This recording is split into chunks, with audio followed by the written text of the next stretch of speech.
ભાજપના નેતાઓ રાહુલને હિન્દુ વિરોધી તરીકે ચીતરી રહ્યા છે. કોંગ્રેસ નેતા રાહુલ ગાંધીએ 22 ઓગસ્ટના દિવસે પુણેમાં છાત્રો કી ગૂંજ નામના એક કાર્યક્રમની અંદર મનુસ્મૃતિ વિશે વાત કરી હતી કે મનુસ્મૃતિમાં મહિલાઓ વિશે જે લખ્યું છે એ પછી એટલો બધો હોબાળો મચ્યો કે ભાજપના નેતાઓ રાહુલને હિન્દુ વિરોધી તરીકે ચીતરી રહ્યા છે. પણ હું તમારી સાથે એ વાત કરીશ કે રાહુલ ગાંધીએ જે મનુસ્મૃતિ વિશે વાત કરી એ મનુસ્મૃતિના ગ્રંથમાં શું લખેલું છે, મહિલાઓ માટે શું લખવામાં આવ્યું છે, એ બધા મુદ્દા પર વાત કરીશ. મારું નામ રાજેશ શાહ છે અને તમે જોઈ રહ્યા છો ગુજરાતના સૌથી મોટા અને વિશ્વસનીય ન્યૂઝ પ્લેટફોર્મ ખબર છે .com. રાહુલ ગાંધીએ 22મી ઓગસ્ટના દિવસે પુણેમાં જે છાત્રો કી ગુંજનો કાર્યક્રમ હતો એમાં એવું કીધું કે મનુસ્મૃતિમાં એવું કીધેલું છે કે કોઈ પણ મહિલાએ પોતાના બાળપણમાં પિતા, યુવાનીમાં પતિ અને પતિ મૃત્યુ પામે ત્યારે વૃદ્ધાવસ્થાની અંદર પુત્રોના નિયંત્રણમાં રહેવું અને મહિલા ક્યારેય સ્વતંત્ર રીતે જીવવાનો પ્રયાસ ન કરવો જોઈએ એવું મનુસ્મૃતિમાં લખ્યું છે એવું રાહુલ ગાંધીએ વાત કરી અને આને કારણે એટલો બધો હોબાળો મચ્યો. આસામના મુખ્યમંત્રી હિમંત બિસ્વા શર્માએ પણ કીધું કે રાહુલ હંમેશા હિન્દુત્વની વિરોધ કરી રહ્યા છે. હવે મનુસ્મૃતિ છે એ હિન્દુ ધર્મના સૌથી જૂના ગ્રંથોમાંનો એક ગ્રંથ છે અને એને મનુ સંહિતા અથવા માનવ ધર્મ શાસ્ત્રના નામે ઓળખવામાં આવે છે. અને આ જે પુસ્તક, આ ગ્રંથ જે લખાયો છે એ 1800 વર્ષ પહેલાં લખાવવામાં આવ્યો છે. આ કોણે લખ્યો છે એ વાત હજુ સુધી સામે નથી આવી, પરંતુ મનુ અને સ્મૃતિ બે અલગ અલગ શબ્દો છે એટલે એવું માનવામાં આવે છે કે કોઈ મનુ નામના વ્યક્તિએ લખ્યો હોઈ શકે એવો એક અંદાજ છે. હવે એ સમયે જ્યારે 1800 વર્ષ પહેલાંની આમાં વાત લખવામાં આવી છે તો એ સમયે વૈદિક હિન્દુત્વ મંદિર આધારિત પૌરાણિક હિન્દુત્વમાં બદલાઈ રહ્યું હતું અને પંજાબ યુનિવર્સિટીના ઇતિહાસના પ્રોફેસર રાજીવ લોચન એવું લખે છે કે જ્યારે અંગ્રેજો ભારતમાં આવ્યા ત્યારે એમને એવું લાગ્યું કે મુસ્લિમોની પાસે કાયદાની કિતાબ શરિયા છે પરંતુ હિન્દુઓની પાસે મનુસ્મૃતિ છે. એટલે એમણે મનુસ્મૃતિના આધારે હિન્દુઓના જે કેસ હતા એની સુનાવણી કરવાની શરૂ કરેલી. મનુસ્મૃતિ વિશે દેશના વિદેશના અનેક ઇતિહાસકારોએ ઘણી બધી વાતો લખેલી છે. મનુસ્મૃતિની અંદર કુલ 12 અધ્યાય છે અને એની અંદર 2684 જેટલા શ્લોક છે અને આ ગ્રંથની અંદર હિન્દુઓને ધર્મ અને કર્તવ્ય વિશે જણાવવામાં આવ્યું છે. આખા ગ્રંથનો સાર એ છે કે દુનિયા અને વાસ્તવમાં જીવન કેવી રીતના જીવાય છે અને જીવન કેવી રીતના જીવવું જોઈએ. અને આ પુસ્તક ધર્મ વિશે છે જે કર્તવ્ય, કાયદા, અર્થશાસ્ત્ર, વ્યવહાર સાથે પણ જોડાયેલું છે. હવે આની અંદર જે 12 અધ્યાય છે એમાં પહેલો જે અધ્યાય છે એની અંદર પ્રકૃતિના નિર્માણ, 4 યુગો, 4 વર્ણ, એમના વ્યવસાયો અને બ્રાહ્મણોની જે મહાનતા છે એની ઉપર ભાર મૂકવામાં આવ્યો છે. બીજો જે અધ્યાય છે એમાં બ્રહ્મચર્ય અને પોતાના માલિકની સેવા વિશે જણાવવામાં આવ્યું છે. ત્રીજો જે અધ્યાય છે એમાં લગ્નના રીત રિવાજો અને શ્રાદ્ધ સંબંધી માહિતી આપવામાં આવેલી છે. ચોથા અધ્યાયની અંદર ગૃહસ્થ ધર્મ, ભોજન કરવાના નિયમો અને 21 પ્રકારના નર્ક વિશે માહિતી આપવામાં આવેલી છે. પાંચમો જે અધ્યાય છે એમાં મહિલાઓના કર્તવ્યો, શુદ્ધતા, અશુદ્ધતાનો ઉલ્લેખ કરવામાં આવેલો છે.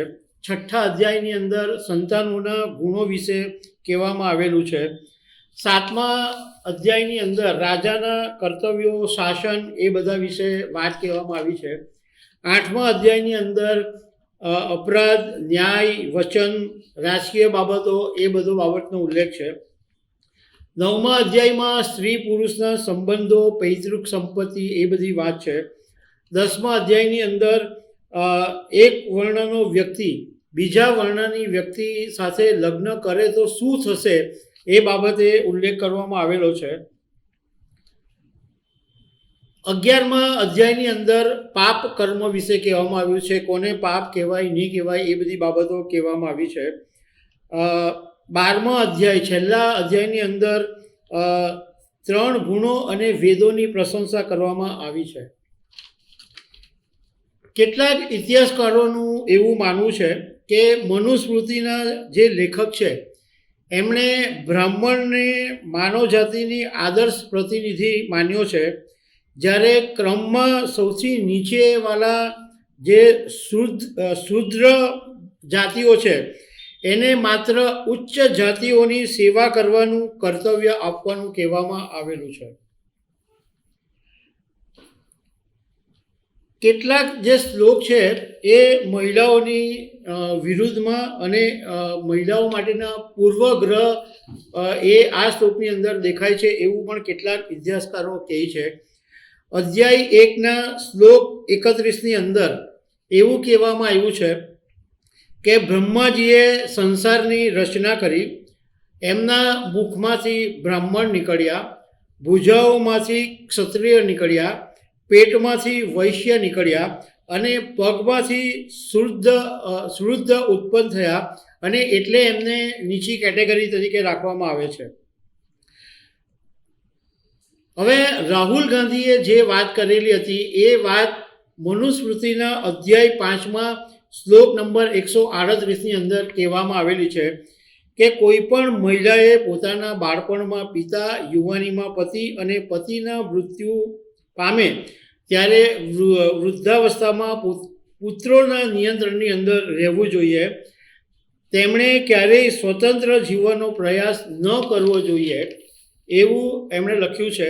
સાથે સાથે એવું બી કીધું છે કે પિતા અથવા ભાઈ જેની સાથે લગ્ન કરાવી દે એને મહિલાએ પતિની સેવા જીવનભર કરવી, એટલે જે ભાઈ અને પિતા નક્કી કરે એની સાથે લગ્ન કરી લેવા, એની આખું જીવન એની સેવા કરવું, અને પતિનું મૃત્યુ થાય એ પછી બ્રહ્મચર્ય માટેનું પાલન કરવું.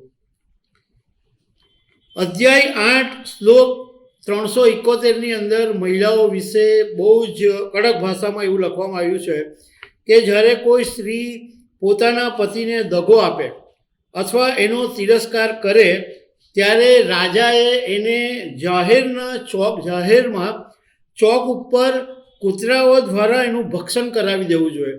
મતલબ કે ધારો કે કોઈ મહિલા એના પતિને દગો આપે છે અથવા તિરસ્કાર કરે છે અથવા કંઈ વ્યભિચાર કરે છે કે કંઈ પણ કારણસર, તો એ મહિલાને મહિલાઓ પર કૂતરા છોડી દેવા એવું મનુસ્મૃતિમાં લખેલું છે. મનુસ્મૃતિમાં જે લખેલી વાતો છે એનો આ પહેલી વખત વિરોધ નથી થયો, અવારનવાર વિરોધ થાય છે. અગાઉ પણ જ્યારે એક વખત ડૉક્ટર ભીમરાવ આંબેડકર 25 ડિસેમ્બર 1927ના દિવસે એમણે મહારાષ્ટ્રના કોલાબા, અત્યારે જે રાયપુર કહેવાય છે, એમાં મનુસ્મૃતિને આગના હવાલે કરેલી, એટલે મનુસ્મૃતિનો ગણ છે એ ડૉક્ટર આંબેડકરે સળગાવી નાખેલો, અને એ વખતે પણ વિરોધ થયેલો. અને તે વખતે પણ એવું માનતા હતા કે હિન્દુ ધર્મનો વિરોધ કરી રહ્યા છે, એટલે મનુસ્મૃતિના બાને ફક્ત હિન્દુ ધર્મને નિશાન બનાવવામાં આવી રહ્યો છે એવું લોકો વારંવાર કહે છે. રાહુલ ગાંધીએ મનુસ્મૃતિમાં જે વાત લખી છે એ જ વાતનો ઉલ્લેખ કરી, અને રાહુલ ગાંધીએ ખાલી એટલું જ કીધું હતું કે મનુસ્મૃતિમાં જે પ્રમાણે લખ્યું છે એ પ્રમાણેનું નથી, કારણ કે આજે મહિલા છે એની ઓળખ એના પિતા, એના પતિ કે એના પુત્રથી નથી. એ મહિલાની જે ઓળખ છે એ પોતાની રીતે છે, પોતાના સેલ્ફથી છે, પોતાની જાતથી છે, એવી વાત રાહુલ ગાંધીએ કરેલી હતી. તો આમાં વિરોધ કરવાનો કોઈ મતલબ નથી, પરંતુ એમ છતાં પણ બધા અત્યારે તૂટી પડ્યા છે, અને ભાજપના નેતા રિજિજુએ પણ કીધું કે કોંગ્રેસ હિન્દુ પરંપરાને જ કેમ નિશાન બનાવી રહી છે. રાહુલ ગાંધી લઘુમતી મહિલાઓની સ્થિતિ પર કેમ નથી બોલતા, એ પણ વાત એમણે કરી છે. તો દર્શક મિત્રો, આવા અનેક અપડેટ સાથે મળતા રહીશું. આભાર.